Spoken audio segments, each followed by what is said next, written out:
তো দেখো, আমাদের লাস্ট যে সেশনটা ছিল সেই সেশনে আমরা অ্যাসিড এবং বেসের যে রিয়েকশন গুলো ছিল বা নিউট্রালাইজেশন রিয়েকশন, সেগুলোর প্রোডাক্ট কিভাবে লিখতে হয় সেটা আমরা এতক্ষণ দেখলাম। এখন আমরা দেখবো হচ্ছে হলো কেস টু, যেটা হচ্ছে আমাদের অ্যাডিশনাল রিয়েকশন বা সংযোজন বিক্রিয়া। কেউ কি আমাকে বলতে পারবা এই অ্যাডিশনাল রিয়েকশন বা সংযোজন বিক্রিয়া এটা বলতে কি বুঝো? Atom number না molecule number add হয় I guess. হ্যাঁ, কাইন্ড অফ ঠিকই ভাইয়া আছে। হ্যাঁ, বলো। ভাইয়া, দুইটা রিয়াক্টর একটা প্রোডাক্ট বানাবে, এটা হচ্ছে অ্যাডিশনাল রিয়াকশন। হ্যাঁ, মানে ইয়াটা ঠিকই আছে। মানে মেন কথা হচ্ছে দুটা জিনিস, আমাদের এ এবং বি, এরা একটা একটার সাথে যুক্ত হয়ে আমাদের সি তৈরি করবে। এই জিনিসটাই হচ্ছে হলো আমাদের অ্যাডিশনাল রিয়েকশন বা সংযোজন বিক্রিয়া। তো আমাদের যে শীটটা তোমাদেরকে দিছিলাম, এই শীটের মধ্যে কেস টুতে আমাদের যে রিয়েকশন গুলো আছে, এই রিয়েকশন গুলো আসলে অনেক সিম্পল। এবং এই রিয়েকশন গুলোর মধ্যে যেমন প্রথম যে রিয়েকশন, এগুলো দেখলে তোমরা একদম নিজের থেকে এগুলো আসলে তেমন কোনো প্রথম যে ইয়াতে আমাদের যেমন ভ্যালেন্সি ট্যালেন্সি আনা লাগছিল, এতগুলো হিসাব আনা করছিল, এসব আসলে করা লাগে না। এটার ক্ষেত্রে হিসাবটা অনেক ইজি। যেমন দেখো, ক্যালসিয়াম এবং ক্লোরিন এরা যদি এখন যুক্ত হয়, তাহলে আমাদের কি আসবে? Calcium chloride. এটা মনে হয় ক্লাস এইটে কি পড়ছিলে এই জিনিসটা, ক্যালসিয়াম এবং ক্লোরিন মিলে যে ক্যালসিয়াম ক্লোরাইড তৈরি করে। আচ্ছা, নাও যদি পড়ে থাকো, আমরা চাইলে ভ্যালেন্সি দিয়েও করতে পারবো। কিভাবে? আমরা তো এখন এতক্ষণে বুঝতেছি যে এই একটা আছে, এটা দুইটা, আরেকটা আছে, এই দুইটা মিলেই তো একটা কম্পাউন্ড তৈরি করবে, তাই না? এই দুইটা ছাড়া তো আর কোনো উপায়ও নাই। তো এই অবস্থায় আমাদের কি বলে, ওয়েট এ মিনিট। আচ্ছা, এই তো। হ্যাঁ, আমাদের এখন যদি আমি এই এই দুইটা মিলে ক্যালসিয়াম এবং ক্লোরিন মিলে আমাদের যে যৌগটা তৈরি হবে, সেটা যদি আমি ফর্মুলা লিখতে চাই, তাহলে আমাদের কিভাবে করবো? ভ্যালেন্সি দিয়ে। ক্যালসিয়ামের ভ্যালেন্সি বা যোজনী কি? 2। ক্লোরিনের ভ্যালেন্সি বা যোজনী কি? 1। তো আমি যদি এখন এই দুজনকে মিলে একটা ফর্মুলা লিখতে চাই বা যৌগ লিখতে চাই, তাহলে আমাদের কি হবে? এখানে সিএ লিখবো, সিএল লিখবো, তারপর ক্যালসিয়ামের যে 2 সেটা কি ক্লোরিনের নিচে বসাবো, Cl2। আর ক্লোরিনের যে 1 সেটা কি ক্যালসিয়ামের নিচে বসাবো। আর আমরা 1 কিন্তু মেনলি লিখি না। তো আমাদের যৌগটা কি হবে? CaCl2। সিম্পল না একদম? এটা কি সবাই বুঝতে পারছো? কি ভাইয়া? ওকে, তো পরের গুলো দেখি।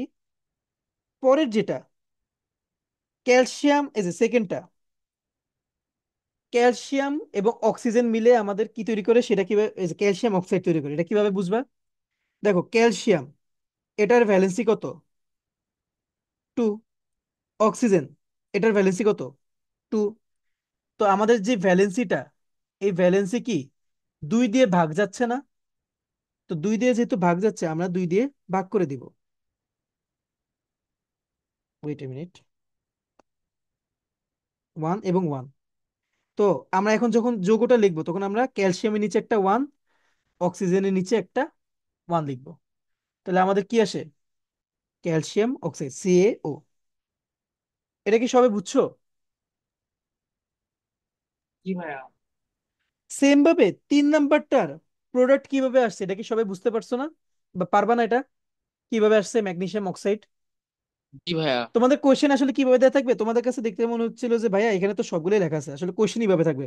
এই যে আমি যেমন মুছে দিতেছি, এই যে মুছে দিলাম, যেমন এইভাবে 1 2 3 এইভাবে তোমাদের রিয়েক্টেন্ট দেয়া থাকবে।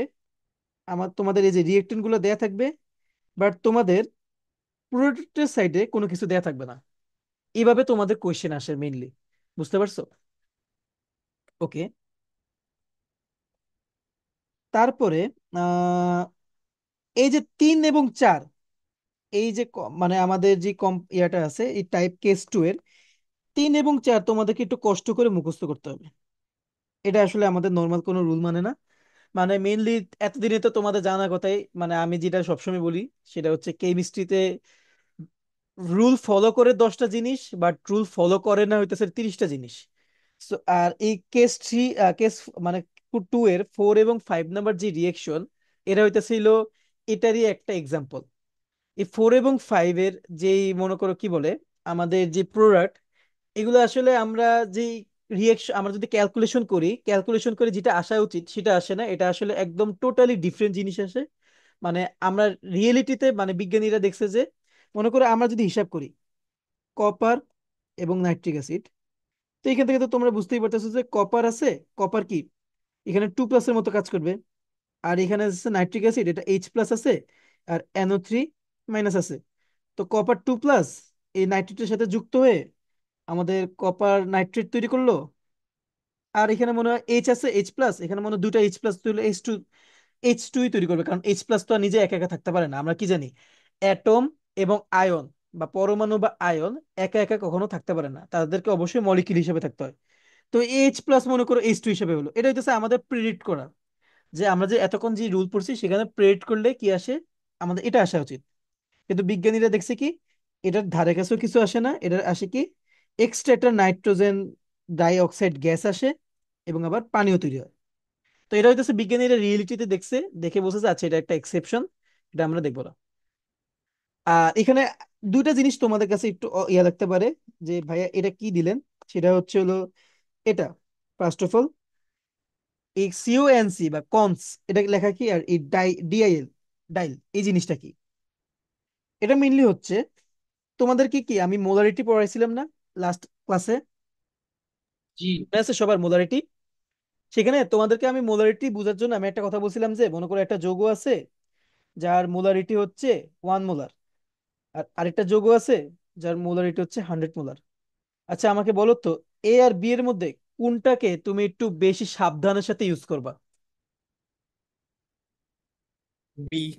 বি, কারণ কি বি এর আমাদের মোলারিটি বা কনসেন্ট্রেশন অনেক হাই। তো যেই ধরনের সলিউশনের কনসেন্ট্রেশন বা ঘনমাত্রা অনেক বেশি হয়, তাদেরকে নাম দেওয়া হয়েছে কনসেন্ট্রেটেড সলিউশন, কনসেন্ট্রেটেড সলিউশন বা গাঢ় দ্রবণ।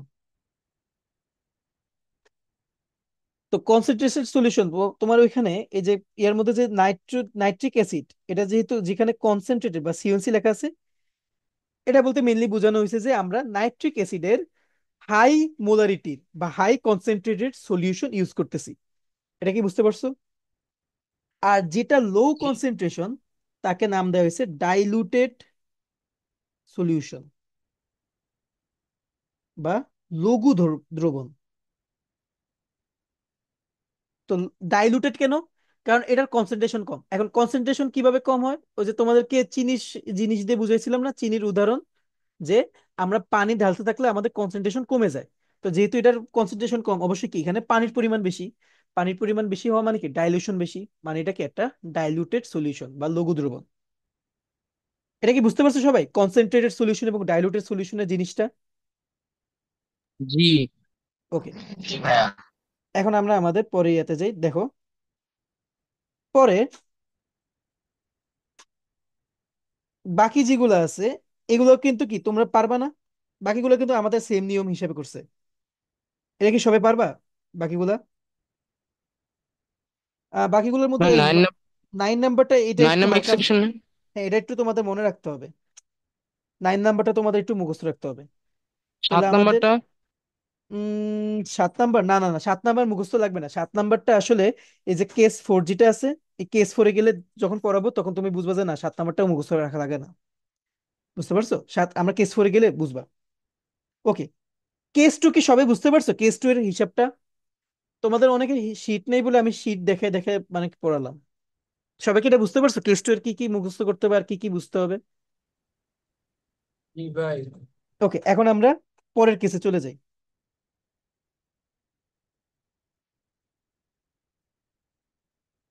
ডিকম্পোজিশন রিয়েকশন বা বিযোজন বিক্রিয়া। কেউ কি আমাকে বলতে পারবা এই ডিকম্পোজিশন রিয়েকশন বা বিযোজন বিক্রিয়া বলতে কি বোঝায়? এমন একটা রিয়াকশন যেখানে রিয়েক্টর ভেঙে টু আমার প্রোডাক্ট তৈরি করবে। উম কাইন্ড অফ। আর কেউ কিছু বলতে পারবা? হিট হিট অ্যাপ্লাই করে প্রোডাক্টটারে ভাঙা, এক্স্যাক্টলি, রিঅ্যাক্টেন্ট মানে প্রোডাক্ট থেকে এক্স্যাক্টলি। রিঅ্যাক্টেন্টে নিয়ে যায়। হ্যাঁ তোমরা দুজনই ঠিক আছো। মানে দুইটাই আসলে সেমই জিনিস বোঝায়, বাট একটু অন্যভাবে বুঝাইতেছে। মানে মেইনলি কথা হইতেছে ডিকম্পোজিশন মানুষ দুই ভাবে জানে, একটা হচ্ছিল আমি একটা এ আছে, এ থেকে আমাদের বি এবং সি তৈরি হবে। তো এক জিনিস থেকে যদি দুইটা জিনিস তৈরি হয় তাহলে কি আসলে আমাদের এই কি বোঝায়, আমাদের এই জিনিসটাকে আমরা কি করছি, ভেঙে ফেলছি, তাই না? আর আমাদের কেমিস্ট্রির মধ্যে এই ভাঙ্গার কাজটা আমরা করি হচ্ছে হলো হিট দেওয়ার মাধ্যমে, তাপ দিয়ে আমরা কি করি, ভেঙে ফেলি। এখন ইলেকট্রিসিটি কেমিস্ট্রি, দিয়ে তো করা যায় না? ইলেকট্রিসিটি দিয়ে ভাঙতে পারবা, বাট তোমার খরচ অনেক বেশি, বুঝছো? তোমাকে অনেক বেশি ইনস্ট্রুমেন্ট আনতে হবে বা ইয়ে করতে হবে। আর আমাদের যত ধরনের কেমিক্যাল রিয়েকশন এগুলো কিন্তু আসলে ইন্ডাস্ট্রিয়ালি আমরা কি বলে ডিজাইন করা হয়, মানে ইন্ডাস্ট্রির মধ্যে যাতে কম টাকাতে বেশি খরচ, মানে বেশি মনে করি কি বলে বেশি কম, বেশি যদি আমরা মুনাফা পাই এবং কম খরচ হয়, এমন একটা লক্ষ্যে আমাদের সকল রিয়েকশন ডিজাইন করা হয়। তো তুমি যদি কারেন্ট দিয়ে বা ইলেকট্রিসিটি দিয়ে যদি করো তাহলে ওখানে যত বেশি খরচ হয়, হিট দিয়ে করলে তার চেয়ে কম খরচ হয়। বুঝতে পারছো? তো কেমিস্ট্রির মধ্যে আমরা এই ভাঙ্গার কাজটা করি কি দিয়ে, হিট দিয়ে। এবং এই হিটটাকে প্রকাশ করা হয় এই ট্রায়াঙ্গেলের মাধ্যমে। এই ট্রায়াঙ্গেলের নাম কি কেউ জানো, গ্রিক ভাষায় এটার নাম কি? টা হ্যাঁ, ডেল। রিয়েল। হ্যাঁ, এটা হচ্ছে ডেল। এই ডেল দের মাধ্যমে যখনই আমরা মনে করো কোন একটা রিয়েকশনের মধ্যে, এই যে এ বি সি, এই রিয়েকশনের এই অ্যারোটার উপরে যখন আমরা এই ডেলটা দিই, তখন আমরা বুঝি যে না, আমরা আসলে এখানে কি করছি, এ কে হিট দেওয়ার মাধ্যমে বা এর উপর হিট ইউজ করে আমরা এটাকে ভেঙে বি এবং সি তে পরিণত করছি। এটা ভাইয়া, কি সবাই বুঝতে পারছো? হ্যাঁ, বলো তো। ভাই এমন কি কোনো স্পেসিফিক রিজন আছে যে যেটার জন্য আমরা হিট দেওয়াকে ট্রায়াঙ্গেল দিয়ে এক্সপ্রেস করি, মানে ডেল দিয়ে? কোনো আম, স্পেসিফিক রিজন আছে? এটা আসলে কম, মানে কি বলে কনভেনশন।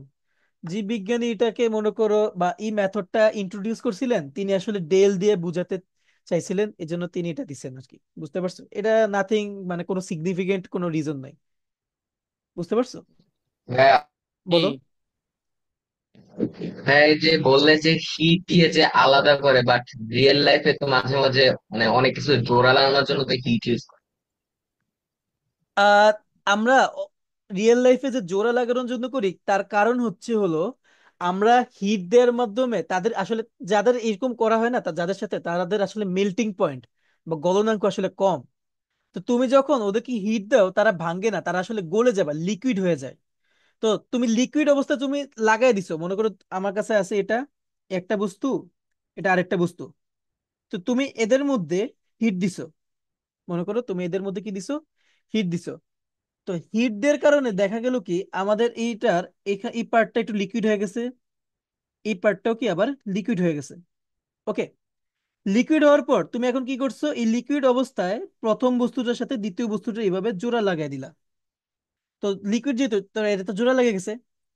জোড়া লাগানোর পর তুমি যদি এখন এই হিটটা সরায় ফেলো, সরানোর পর এখন কি এটা কি ঠান্ডা হয়ে যাবে না?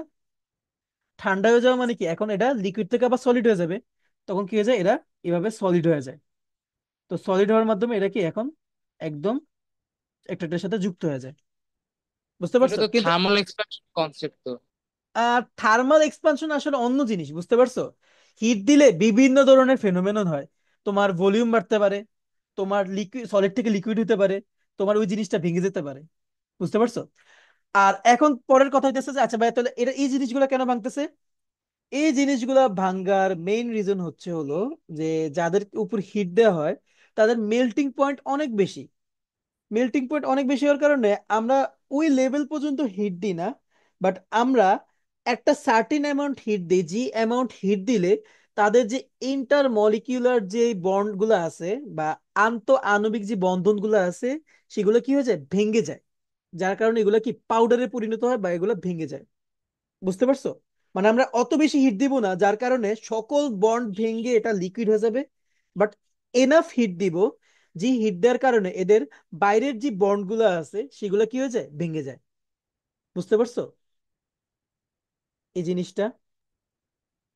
কি? সবাই কি এটা বুঝতে পারছো, হিটটা দিলে, এখানে হিট দিলে কেন ভেঙে যেতেছে? কি ভাইয়া? ওকে, এখন দেখো আমাদের প্রথম রিয়েকশন, ডিকম্পোজিশন রিয়েকশন গুলোর মধ্যে ফার্স্ট যে রিয়েকশন সেটা হচ্ছে হলো কি কি, শুনি নাই, আরেকবার বলবা?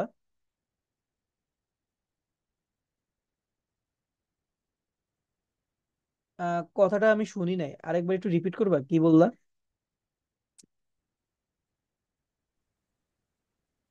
নেট ল্যাগ করতেছে, আবার বলবেন? ওকে, আমি আবার বলি। দেখো, এখানে আমরা যদি হিট দিই, তাহলে বিভিন্ন ফেনোমেনন হতে পারে বা বিভিন্ন ঘটনা ঘটতে পারে। একটা হচ্ছে মেল্টিং বা গলনাঙ্ক, আর এটা হচ্ছে ওই যে ভলিউম এক্সপানশন, যেটা আমরা মোলারিটিতে পড়ছিলাম, ভলিউম এক্সপানশন। আর 3 নাম্বার জিনিস হতে পারে এটা ভেঙে গেছে, ভেঙে যাওয়া। এখন কোনটা কোন সময় হয়? মেল্টিংটা হয় তখনই যখন তোমরা কি ওইটার, ওই বস্তুটা যার উপর এটা প্রয়োগ করছো, তার আমরা কি করি, মেল্টিং পয়েন্টের উপরে বা গলনাঙ্কের উপর হিটটা দিই। তখন কি হয়ে যায়, এটা সাথে সাথে লিকুইড হয়ে যায়, এবং লিকুইড হয়ে যাওয়ার কারণে আমাদের কি হয়ে যায়, আমরা এটা একটার সাথে একটা জোড়া লাগাতে পারি, যেটা কিছুক্ষণ আগেই এই এটা দেখাইছিলাম আমি এক্সাম্পলে। আর ভেঙে কখন যায়? দেখো, মেল্টিং যখন আমরা করি তখন আমাদের এই যে, আমাদের এটা মনে করো অ্যাটম, এটা আরেকটা অ্যাটম, এরা এটা এটার সাথে কি ইন্টার মলিকিউলার অ্যাট্রাকশন বন্ডের মাধ্যমে আছে, আয়নিক কোভ্যালেন্ট এরকম মেটালিক বন্ড। আবার এটা হইতেছে কি একটা মলিকিউল, এরকম কি আরো মলিকিউল আছে না, এই যে একটা মলিকিউল আরেকটা মলিকিউল, এদের মধ্যেও কি বন্ডটা আছে। তো মেল্টিং পয়েন্ট যখন আমরা করি বা মেল্টিং এর ক্ষেত্রে আমরা কি করি, এই বন্ডটাকেও ভেঙে ফেলি, আবার এদের মাঝে যে বন্ডটা আছে এদেরকেও কি ভেঙে ফেলি। কিন্তু মানে কি টেকনিক্যালি আমরা আসলে সব বন্ড ভেঙে ফেলি। কিন্তু এই যে ভেঙে যাওয়া বা ভেঙে ফেলার ক্ষেত্রে বা গুঁড়া গুঁড়া করে ফেলা, আমরা, তোমরা কি কয়লা দেখছো না? কয়লা যখন পোড়ানো হয় ওগুলো কি পাউডার হয়ে যায়, খেয়াল করছো এটা সবাই? জি ভাইয়া। হ্যাঁ। ওই কয়লার ক্ষেত্রে আসলে কি হয়, আমরা আসলে এই সকল বন্ড ভাঙি না, আমরা জাস্ট এই বাইরের বন্ডটা ভেঙে ফেলি। বাইরের বন্ডটা ভেঙে ফেলার কারণে আমাদের কি হয়ে যায়, ওই যে ভ্যান্ডারওয়ালস বন্ড পড়ছিলাম, মনে আছে ভ্যান্ডারওয়ালস বন্ড? তোমাদেরকে পড়েছিলাম না, দুটো মলিকিউলের মাঝে একটা খুবই উইক একটা বন্ড থাকে, যে বন্ডের নাম হচ্ছে ভ্যান্ডারওয়ালস বন্ড। আমরা মেইনলি এই বন্ড গুলাকে কি করি, ভেঙে ফেলি। বাট এই ভিতরে মলিকিউলের ভিতরের যে বন্ড গুলো আছে এগুলোকে আসলে আমরা ভাঙি না, মানে ওই লেভেলের হিট আমরা দিই না। বুঝতে পারছো? যার কারণে এগুলা গলে না গিয়ে এগুলা কি হয়ে যায়, ভেঙে যায়। সবাইকে এটা বুঝতে পারছো এখন? জি ওকে, এখন আমরা আমাদের ইয়েতে যাই। তো প্রথম যেটা ক্যালসিয়াম কার্বনেট, এটাকে আমরা যখন আমি হিট দিব, হিট দিলে কি হয় আসলে, হিট দিলে এগুলো আসলে মনে রাখার জিনিস, এগুলোতে আসলে রিয়েকশন ইয়ে না, মানে তোমরা নিজে থেকে বুঝতে পারবা যে ক্যালসিয়াম কার্বনেটকে আমরা যদি ভাঙি তাহলে আসলে ক্যালসিয়াম অক্সাইড তৈরি হয় এবং কার্বন ডাই অক্সাইড তৈরি হয়। মানে এদের ক্ষেত্রে একটা কিছু নিয়ম আছে, যেমন আমি তোমাদের নিয়মগুলো লেখানো আছে, যেমন এই যে প্রথমটা যদি খেয়াল করে দেখো, আমি এটা নিয়ম লিখে দিচ্ছি যে কার্বনেট কম্পাউন্ডকে আমরা যদি হিট দিই বা কার্বনেট যৌগকে হিট দিই, কার্বনেট কম্পাউন্ড বা কার্বনেট যৌগ বলতে কি বোঝায়, যা যে সকল যৌগে আমাদের CO3 2 আছে তাদেরকে বলা হয় কার্বনেট কম্পাউন্ড বা কার্বন যৌগ। তো কার্বনেট কম্পাউন্ড বা কার্বনেট যৌগকে আমরা যখন হিট দিব, তখন আমরা অক্সাইড এবং কার্বন ডাই অক্সাইড পাবো। যেমন এই যে প্রথমটা দেখো, ক্যালসিয়াম কার্বনেটকে হিট দেওয়ার কারণে এটা ভেঙে গিয়ে আমাদের ক্যালসিয়ামের অক্সাইড তৈরি করে এবং কার্বন ডাই অক্সাইড তৈরি করে। আর এটা কি আছে, হাইড্রোক্সাইড তৈরি করা হবে? না না না না, ক্যালসিয়াম হাইড্রোক্সাইড এখানে তৈরি করে না, ওটা অন্য কিছু। ক্যালসিয়াম হাইড্রোক্সাইড হতেছে CaOH2, এটা হচ্ছে ক্যালসিয়াম হাইড্রোক্সাইড।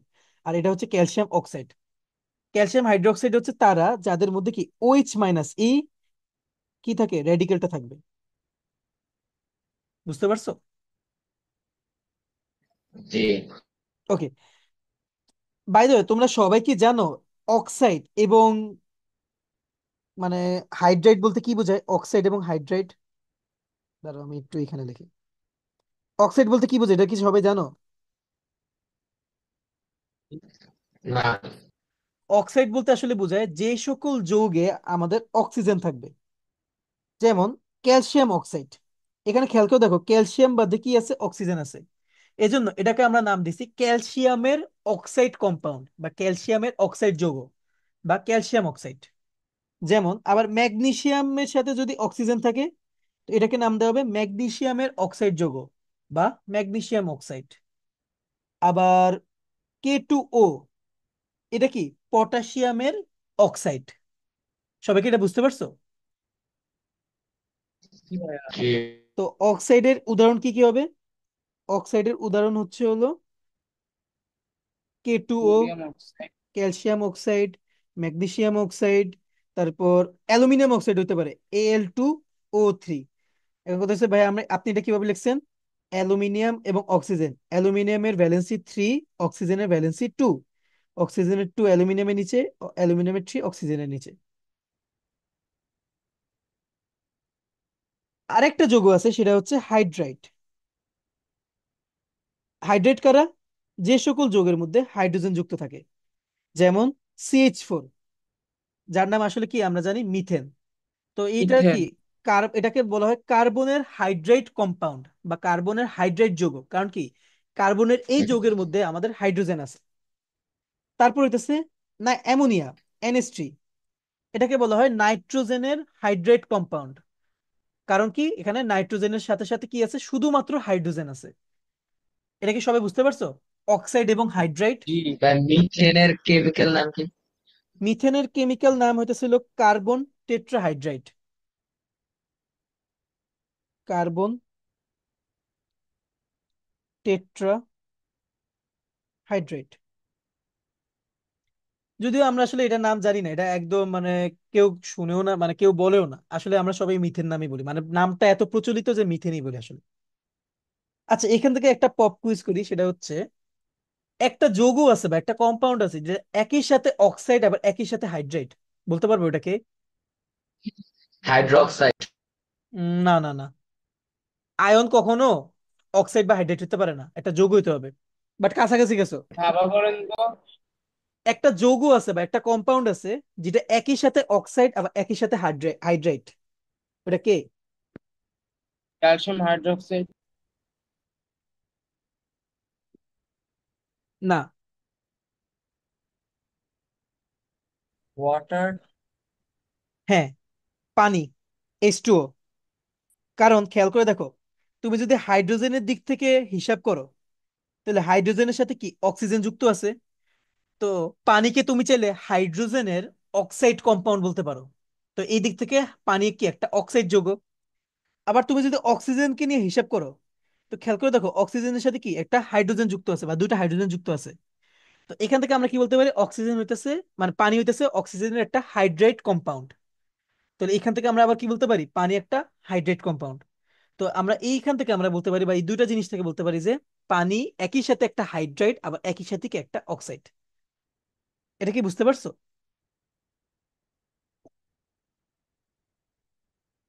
জি।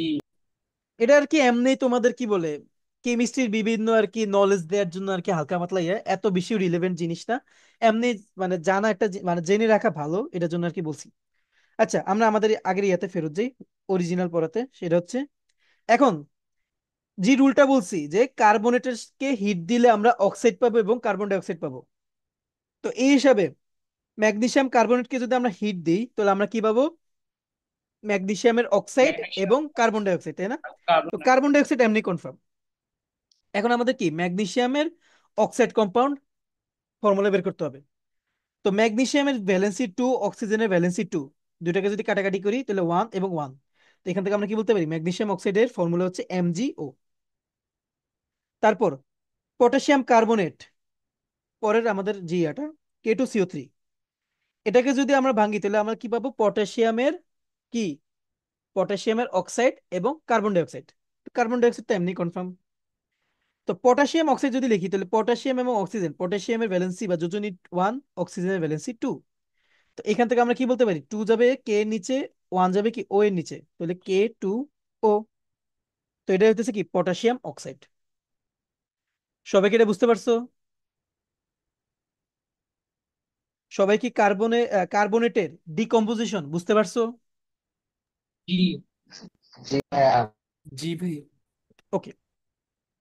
এরপরে হচ্ছে আমাদের পরবর্তী যৌগ, এটা, এইটার নাম হচ্ছে আসলে পটাশিয়াম ক্লোরেট। আমাদের এই কি বলে, দাঁড়াও, Cl O3 মাইনাস, এটার নাম হচ্ছে হলো ক্লোরেট আয়ন। ক্লোরেট আয়ন, এটাও এক ধরনের রেডিক্যাল। তো ক্লোরেট আয়ন যে যৌগের সাথে থাকবে তাকে নাম দেওয়া হয়েছে কি ক্লোরেট কম্পাউন্ড। তো এই ক্লোরেট কম্পাউন্ড যখন আমরা হিট দিই, এই যে আমি রুল যেটা লিখে রাখছি সেটা হচ্ছে, ক্লোরেট কম্পাউন্ডকে হিট দিলে আমরা ক্লোরাইড কম্পাউন্ড পাবো এবং অক্সিজেন পাবো। কারণ কি, আমাদের এই ক্লোরেটের মধ্যে কি ক্লোরিন আছে না? তো এই ক্লোরিনের নিয়ে এই ক্লোরিন এবং পটাশিয়াম মিলে একটা কম্পাউন্ড তৈরি করবে, আর বাকি থাকে কি অক্সিজেন। তো এই অক্সিজেন কি আমাদের অক্সিজেন গ্যাস তৈরি করবে। তো আমরা এখানে কি পাবো, পটাশিয়াম এবং ক্লোরিনের একটা কি পাবো, কম্পাউন্ড পাবো। তো পটাশিয়ামের ভ্যালেন্সি হচ্ছে 1, ক্লোরিনের ভ্যালেন্সি হচ্ছে 1। যদি এটা হিসাব করি তাহলে আমরা কি পাবো, আমাদের পটাশিয়াম এবং ক্লোরিন মিলে আমাদের তৈরি করে KCl। এটা কি সবাই বুঝতে পারছো? জি। এবং কি তৈরি হবে, ক্লোরাইড আয়নের জায়গায় সাথে কি তৈরি হবে, একটা অক্সিজেন তৈরি হবে, O2। সবাই কি এটা বুঝতে পারছো? জি জি ভাই। ভাইয়া। জি ভাইয়া। ওকে, পরেরটা। এই যৌগের নাম কি কেউ বলতে পারবা? Lead nitrate. Lead nitrate. হ্যাঁ, লেড নাইট্রেট। এবং নাইট্রেট কম্পাউন্ডের ক্ষেত্রে আমাদের ফর্মুলা হচ্ছে, নাইট্রেট কম্পাউন্ডকে যখন আমরা হিট দিব তখন আমরা অক্সাইড পাবো, নাইট্রোজেন ডাই অক্সাইড গ্যাস পাবো এবং অক্সিজেন পাবো। তো আমাদের কি কি পাবো, ফার্স্টে পাবো লেডের অক্সাইড পাবো। তো লেড এবং অক্সিজেন, অক্সিজেনের ভ্যালেন্সি হচ্ছে 2, লেডের ভ্যালেন্সি হচ্ছে 2। তো এখান থেকে আমরা কি লিখতে পারি, লেড অক্সাইডের সংকেত কি হবে, PbO, তাই না? এতক্ষণ তো বুঝে যাওয়া উচিত কিভাবে এটা হইতেছে। পরে আমাদের কি তৈরি হবে, নাইট্রোজেন ডাইঅক্সাইড গ্যাস এবং অক্সিজেন গ্যাস। তো এইভাবে আমরা প্লাম বা কি বলে লেড নাইট্রেটের ডিকম্পোজিশনের মাধ্যমে কি কি প্রোডাক্ট তৈরি হয় সেগুলা জানতে পারলাম। এখন পর্যন্ত যা যা পড়াইছি এগুলা কি সবাই বুঝতে পারছো? জি জি। ভাইয়া। ওকে। এমন কি কেউ আসো যে এখন পর্যন্ত যা যা পড়েছি এগুলো বুঝো নাই?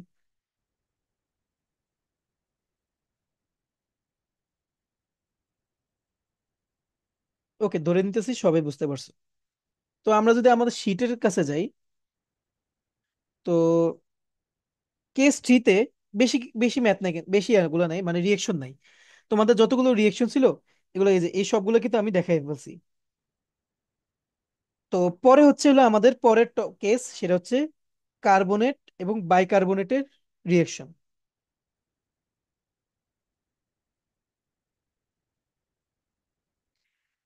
তো কার্বনেট এবং বাইকার্বনেট কি, যদি কারোর মনে না থাকে, কার্বনেট বলতে আসলে বোঝায় কি, CO3 2-।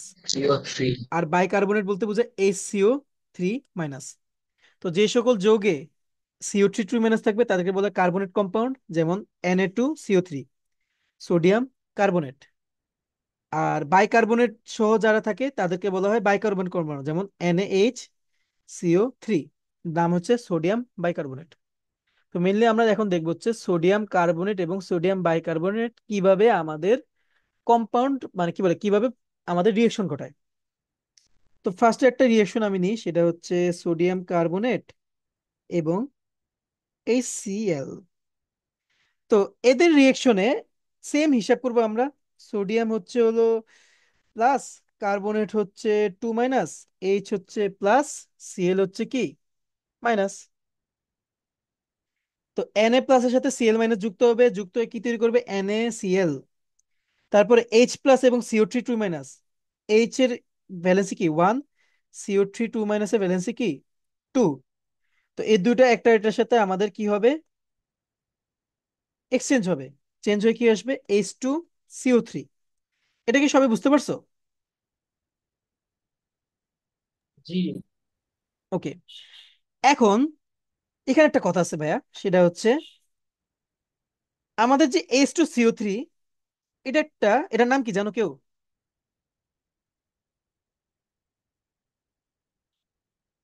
কেউ কি জানো H2CO3 এর নাম কি? নাম জানা উচিত। না। কেউ জানো না? না। ওকে, এটার নাম হচ্ছে কার্বনিক অ্যাসিড। এখন চিনো, এখন কি নাম জানো এটার, নাকি কার্বনিক জি অ্যাসিডের নাম ভাইয়া কখনো শোনো জানি। নাই? ওকে, নাইস। তো দেখো, এই H2CO3 বা কার্বনিক অ্যাসিড না একটা খুবই দুর্বল অ্যাসিড, মানে শক্তি নেই। এই H2CO3 বেশিক্ষণ টিকতে পারে না। তো এই আমাদের যখন এই রিয়েকশন H2CO3 তৈরি হয়, তৈরি হওয়ার সাথে সাথে না এটা ভেঙে যায়, ভেঙে পানি এবং কার্বন ডাই অক্সাইড তৈরি হয়। যার কারণে আমরা আসলে যখন এই রিয়েকশন গুলো লিখি, সোডিয়াম কার্বনেট এবং HCl বা কার্বনেট রিলেটেড যত রিয়েকশন লিখি, আমাদের তো ফার্স্টে সোডিয়াম ক্লোরাইড লিখবো। পরে যখন এখানে কি আসে, বাইকার্বনেট আসার কথা, কি বলে কার্বনিক অ্যাসিড আসার কথা, কিন্তু আমরা কি জানি কার্বনিক অ্যাসিড ভেঙে যায়। যার কারণে আমরা কার্বনিক অ্যাসিড না লিখে এই H2O এবং CO2 লিখে ফেলি। বুঝতে পারছো এটা? জি ভাই। এই জন্যই ওই যে সাদিত যে বলতেছিলা যে ভাইয়া আমাদের কি এটা মুখস্থ করা লাগবে কিনা, ওই যে দাঁড়াও কোন রিয়েকশন জানি, এই যে এটা 7 নাম্বার, অ্যালুমিনিয়াম কার্বনেট এবং নাইট্রিক অ্যাসিডের রিয়েকশনে খেয়াল করে দেখবা যে এখানে কি H2 এবং CO3 আসে। আসলে এটা H2CO3 তৈরি হইতো, বাট আমরা কি বলছি এটা কি বেশি দুর্বল, কার্বনিক অ্যাসিড ভেঙে যার যায়। কারণে এটা ভেঙে পানি এবং আনস্টেবল। কার্বন ডাই অক্সাইড তৈরি হয়। হ্যাঁ, আনস্টেবল। বুঝতে পারছো? জি তো এটা হইতেছে কার্বনিক অ্যাসিড বা কার্বনেটের ক্ষেত্রে। আর বাইকার্বনেটের ক্ষেত্রে একদম সেম জিনিস। মনে করো সোডিয়াম, আমি যদি সোডিয়াম কার্বনেটের জায়গায় সোডিয়াম বাইকার্বনেট নিতাম, সোডিয়াম বাইকার্বনেট। আর আবার মনে করে নিতাম পটাশিয়াম, ধরো পটাশিয়াম ক্লোরাইড। তো সেম হিসাব, সোডিয়াম প্লাস বাইকার্বনেট, ধরো bicarbonate minus potassium plus chlorine minus, তো একই জিনিস। আচ্ছা না, সরি, এখানে আসলে HCl হবে, কারণ মেইনলি এই জিনিসটা হবে যখন H2CO3 তৈরি হবে তখন এটা ভাঙবে। তো সোডিয়াম প্লাস এবং ক্লোরিন মাইনাস মিলে আমাদের কি তৈরি করে, সোডিয়াম ক্লোরাইড। আর H প্লাস আর HCO3 মাইনাস এই দুটো মিলে আমাদের কি H2CO3 তৈরি করবে। আর আমরা কি জানি H2CO3 আনস্টেবল, যার কারণে এটা ভেঙে H2O এবং কার্বন ডাই অক্সাইড তৈরি হবে। বুঝতে পারছো সবাই? জি জি কার্বনেট ভাইয়া। এবং বাইকার্বনেটের হিসাবটা। জি ভাইয়া। এই ছিল হইতেছিল আমাদের কিভাবে কোনো একটা রিয়েকশনের প্রোডাক্ট ডিটারমাইন করতে হয় বা উৎপাদ নির্ণয় করতে হয়। সবাই এখন পর্যন্ত যা যা পড়েছে এগুলো কি বুঝতে পারছো? জি ভাইয়া। ওকে, নাইস। তো এটা ছিল আমাদের ফার্স্ট ইয়ার। তো তোমাদের যদি মনে করে দিই, আমাদের আসলে কি বলে কাজ কি ছিল, মেইনলি আমাদের আসলে মেইন টাস্ক ছিল কিন্তু আমাদের ব্যালেন্সিং করা। এবং ব্যালেন্সিং করার জন্য আমরা আসলে আগে কি করছিলাম যে প্রোডাক্ট ডিটারমাইন করছিলাম বা প্রোডাক্ট ডিটারমাইন করা শিখলাম। আর এখন আমরা দেখবো হচ্ছে ব্যালেন্স কিভাবে করতে হয়। ব্যালেন্সটা অনেক ইজি। ব্যালেন্সের জন্য আমি জাস্ট তোমাদেরকে একটা রুল বলে দিব, তোমরা চাইলে নিজে থেকে প্র্যাকটিস করে পারবা। যেমন ধরো আমরা এখন ব্যালেন্সে যাই, যদি দেখি আমি নিউ টপিক দিই, সেটা হচ্ছে ব্যালেন্সিং। তো ব্যালেন্সিং এর ক্ষেত্রে আমরা কি করি, মনে করো আমি একটা নিলাম হচ্ছে হলো সোডিয়াম হাইড্রোক্সাইড এবং হাইড্রোক্লোরিক অ্যাসিড। তো এটার থেকে আমরা আগে ফার্স্টে কি তৈরি হয়, সোডিয়াম ক্লোরাইড তৈরি হয় এবং পানি তৈরি হয়। তো এটার ক্ষেত্রে এই যে ব্যালেন্সিং এর নিয়ম শুনো। ফার্স্ট নিয়ম হচ্ছে হলো, মানে এখানে আমি তোমাদেরকে সাজেস্ট করব পেন্সিল ইউজ করতে। কারণ একদম পুরোপুরি ব্যালেন্স না হওয়া পর্যন্ত তোমাদেরকে বারবার মনে করো রাফ করা লাগতে পারে। মনে করো একবার 2 লিখছো, কিছুক্ষণ পর হিসাব করতে গিয়ে দেখছো কি 2টা না হয়ে 3 হইতো, এরকম হইতে পারে। এই জন্য পেন্সিল আগে ইউজ করে আগে সবগুলোর ব্যালেন্স একদম পুরোপুরি কমপ্লিট হওয়ার পর তারপরে কলম দিয়ে লেখা আমি মনে করো বেশি রিকমেন্ড করি। এখন দেখো কিভাবে করে।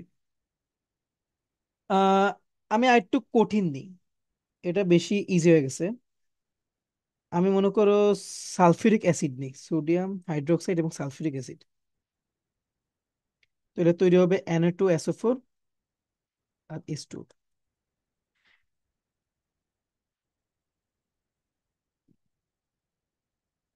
দাঁড়াও, ওকে। তো ফার্স্ট অফ অল নিয়ম হচ্ছিল আমরা অ্যাটম বাই অ্যাটমে যাব, বুঝছো, বা এলিমেন্ট বাই এলিমেন্ট আমরা হিসাব করব। ফার্স্টে আমরা দেখবো হচ্ছিল সোডিয়াম কয়টা আছে, সমান আছে কিনা।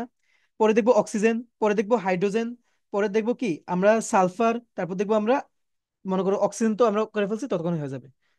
এখন দেখো আমরা যদি ফার্স্টে সোডিয়াম নিয়ে হিসাব করি, এখানে সোডিয়াম আছে একটা, এই পুরাটার মধ্যে সোডিয়াম আছে একটা, আর এইখানে পুরাটার মধ্যে সোডিয়াম আছে কয়টা, দুইটা। তো আমি যদি সমান করতে চাই তাহলে আমার এখানে কি 2 দিয়ে গুণ করতে হবে। এটা কি সবাই বুঝতেছো পোলাপান? জি ওকে, এই গেল। তাহলে এখন কি সোডিয়াম 2 হয়ে গেছে, আবার এখানেও 2 এখানেও 2 সমান হয়ে গেছে। পরে আমরা যাবো অক্সিজেনে। অক্সিজেন এখানে কয়টা আছে? এখানে আছে দুইটা, এখানে একটা, আবার এখানে কি 2 যেহেতু আছে এখানে দুইটা। এখানে কয়টা আছে? চারটা। 4 + 2 কত? 6। হয়। আবার এখানে কয়টা আছে? চারটা। এখানে আছে কয়টা? একটা। তো আমার যদি এখানে আছে কি পাঁচটা, আর এখানে আছে কি ছয়টা।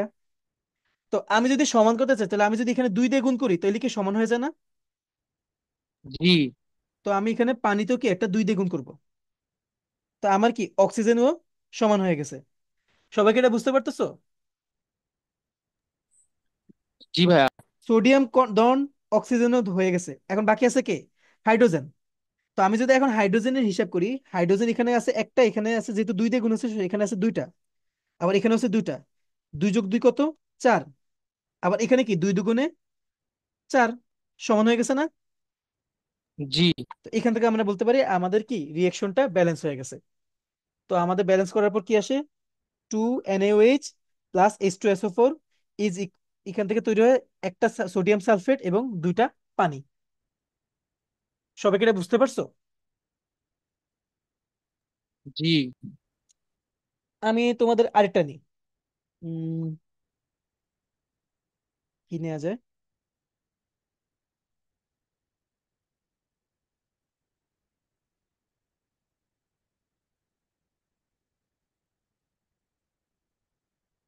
হাইড্রোক্লোরিক অ্যাসিড এবং ম্যাগনেসিয়াম হাইড্রোক্সাইড, আর এখান থেকে তৈরি হয় আমাদের ম্যাগনেসিয়াম ক্লোরাইড এবং পানি। তো আমরা যদি আবার হিসাব শুরু করি হাইড্রোজেন দিয়ে, এখানে হাইড্রোজেন একটা, এখানে হাইড্রোজেন কি দুইটা, 1 + 2 তিনটা, কিন্তু এখানে আছে কয়টা? দুইটা। এমন যদি অড দেখো যে এখানে 2 এখানে 3, এরকম ক্ষেত্রে আমরা যদি সমান করতে চাই তাহলে আমরা কিভাবে সমান করতে পারি? 3-এর সাথে যদি 2 দিয়ে গুণ করি তাহলে কত আসে? 6। আবার এখানে যদি 3 দিয়ে গুণ করি তাহলে কত আসে? 6 আসে, তাই না? এটা কি বুঝতেছো? এখন তোমার জি যদি ভাইয়া। এরকম, এখন এই যে আমি যে কথাটা বলতেছি এই কথাটা তখনই খাটতো যদি আমার সব হাইড্রোজেন একই যৌগের মধ্যে থাকতো। কিন্তু আমার এখানে কি করতেছি কি, হাইড্রোজেন কি এখানে 2 ভাগে ভাগ হয়ে আছে। তা আমরা চাইলে ওই হিসাবটা করতে পারবো না। ওই হিসাবটা আমার পরে আসবে, আমি কোনো একদিন দেখাবো যে এটা কেমনে করে। বাট এখানে আমার হিসাব কি হবে দেখো, এখানে দুইটা আছে, এখানে দুইটা আছে, এখানে একটা আছে, এখানে তিনটা আছে, আর এখানে দুইটা আছে। যদি এখানে চারটা হাইড্রোজেন হতো তো আমরা কি দুই দুই এখানে 2 দিয়ে একটা গুণ করলে কি সমান করতে পারতাম না? অবশ্যই। তো আমরা এখানে কি করব? এখানে একটা 2 দিয়ে গুণ করব, আর এখানেও কি একটা 2 দিয়ে গুণ করব। তো এখানে এখন দুইটা হয়, এখানে কি দুইটা হয়, আর এখানে কি চারটা হয়, সমান হয়ে গেছে। আর পরেরগুলো যদি দেখো, ক্লোরিন কি এখানে দুইটা আছে, এখানেও দুইটা আছে, ম্যাগনেসিয়ামও একটা, ম্যাগনেসিয়ামও একটা। তো আমাদের কি ব্যালেন্স হয়ে গেছে। সবাই কি বুঝতে পারছো? জি ভাইয়া। জি ভাইয়া। তো তোমাদের কাজ হচ্ছে হলো যতগুলো শীটের মধ্যে রিয়েকশন আছে সবগুলো ব্যালেন্স করা, নিজের থেকে প্র্যাকটিস করা, এটা হোমওয়ার্ক। ওকে। আর ওকে। আমাদের ক্লাসটা শেষ হয়ে যেতেছে, আর মনে হয় 1 মিনিটও নাই। তো আজকের জন্য মনে করো আমাদের একটু কি, তোমাদের যে ক্লাসের যে রেকর্ডগুলো সেগুলো তোমাদের ইউটিউবে আপলোড করে তোমাদেরকে দিয়ে দেওয়া হবে। ওকে। যদি কোনো প্রবলেম